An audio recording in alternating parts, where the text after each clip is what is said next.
1993 সালের পর প্রথম ত্রিপুরার ডুম্বুর জলবিদ্যুৎ প্রকল্পের বাঁধ খুলে দিছে ইন্ডিয়া, আর তার সাথে খুলে দিছে গজলডোবা বাঁধ।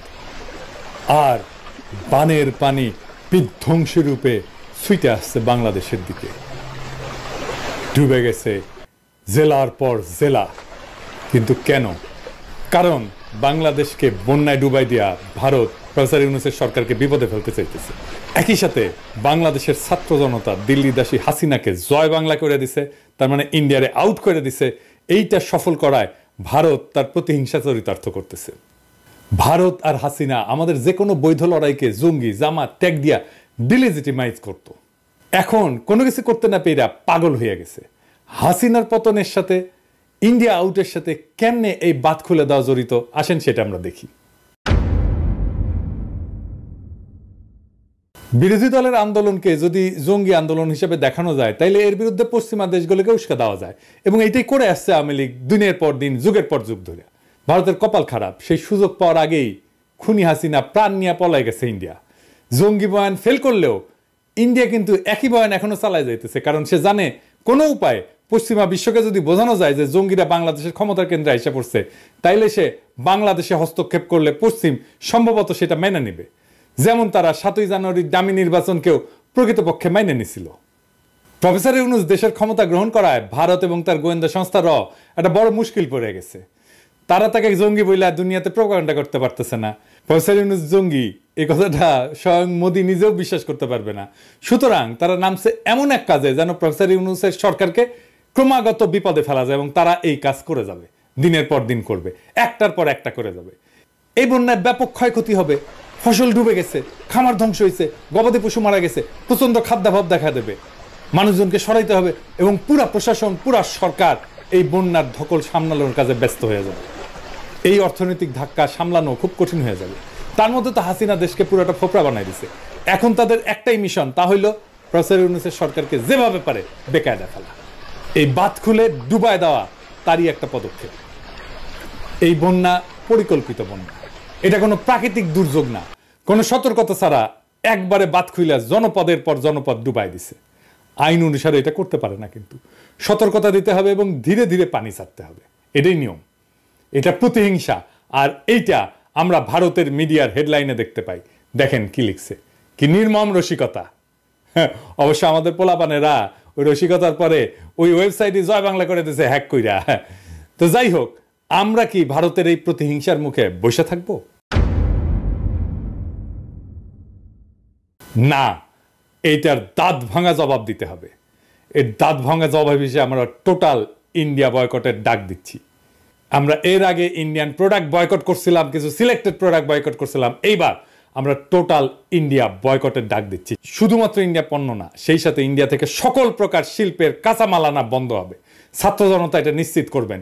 তৃতীয় দেশ থেকে কাঁচামাল আনলে খরচ যদি কিছুটা বেশিও পড়ে, সেইটা আওয়ামী চাঁদাবাজি বন্ধ হয়, শিল্পের মালিকানা পুরোপুরি পুষায় নিয়েও লাভের খাতায় কিন্তু থাকবেন। আমাদের সাপ্লাই চেইন ইন্ডিয়া থেকে সরায় নেওয়ার এটাই মোক্ষম সময়। একই সাথে ভারতের সকল এয়ারলাইন্সকেও বয়কট করা হলো। ইন্ডিয়ান কোনো এয়ারলাইন্সে কেউ টিকিট কাটবেন না, কোনো বন্দরে ভারতীয় মালামাল খালাস করবেন না, কোনো দোকানে ভারতীয় পণ্য পাইলে সেটা এখন ধ্বংস করবেন। আমরা এর আগে বলছিলাম তুলে নিতে বলবেন, না রাখতে বলবেন, কিন্তু এখন বলতেছি এটা ধ্বংস করবেন। কোনো ভারতীয় পণ্য বহন করবেন না, কোনো পরিবহন যেন না পায় পণ্য নিয়ে আসার জন্য। ওরা ভিসা সেন্টার বন্ধ করে দিয়েছে, খুব ভালো করছে। আর যেন না খোলে। ওরা মৈত্রী ট্রেন নাকি চালাইতে উৎসাহ পাইতেছে না, চালাইস না, আমরা খুব খুশি, না চালাইলে আমরা সবচেয়ে খুশি হব। সরকারকে আহ্বান জানাচ্ছি, ভারতের সাথে সকল চুক্তি উন্মুক্ত করেন, যা যা এক্ষুনি বাতিলযোগ্য সেইগুলো বাতিল করেন। মোংলা পোর্ট দিয়ে দিচ্ছেন, ট্রানজিট দিচ্ছেন, সব বাতিল করেন। টোটাল ইন্ডিয়া আউট বাস্তবায়ন করে আমরা ইন্ডিয়াকে উচিত জবাব দেব, যা তারা বহু যুগ মনে রাখবে। আর কি করব?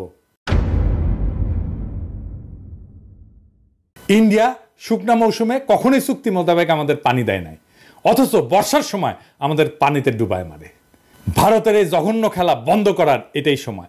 ভারতের কাছে পানি পাওয়া, যেটা আন্তর্জাতিক আইনে আমাদের প্রাপ্য, তার আশা করা বাতুলতা। আমাদের সামনে একটাই টেকসই দীর্ঘমেয়াদী সমাধান আছে। কি সেটা?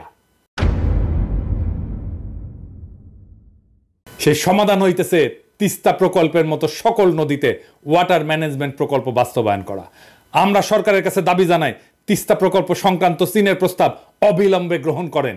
ছাত্র জনতাকে আহ্বান জানাবো সরকারকে এই বিষয়ে ব্যাপক চাপ দিতে, যেন এই প্রকল্প চীনকে অবিলম্বে দিয়ে দেওয়া হয়।